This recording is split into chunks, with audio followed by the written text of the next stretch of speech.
Hi there. This is Amy Cuenca, and you are watching my 2-minute tech tip on how to be more efficient with Google Forms. Many teachers ask how they can continually review subject matter throughout the school year with efficiency so that they can help students make connections to what they have already learned while still having time to teach new standards. There are many options for making digital assessments more efficient and beneficial for you and your students. And if you like Google Forms for assessment, today's tip is for you. So let's get started for our 2-minute tip. If you do not know how to create an assessment using Google Forms, check out my 2-minute tech tip in the card linked above, where I give a quick tutorial about starting a new Google Form.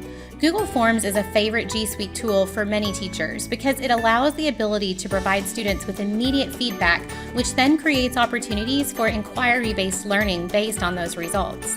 Although the school calendar requires that teachers continually move forward in order to cover the curriculum standards by the end of the school year, that initial skill practice or knowledge is still very important and will need to be revisited. This is where our first tip comes in.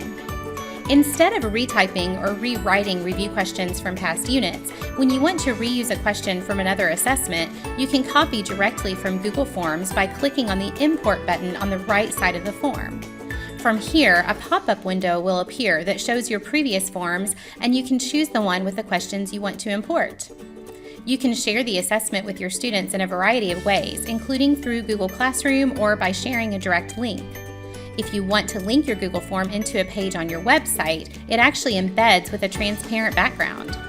Finally, did you know that you can help keep students focused while they take quizzes and tests on their Chromebooks by turning on locked mode? This means they won't be able to browse other websites or open any other apps while taking the Google Forms quiz. And if a student exits the quiz or opens any other tab, the teacher is notified by email. It is important to note that to use locked mode, you need a G Suite for Education account and a Chromebook managed by your school for each student. As you can imagine, these time savers will help you and your students to be more efficient when using Google Forms for assessment. After you try out these tips for yourself, tag me on Twitter and let me know what you think. I can't wait to see what you create.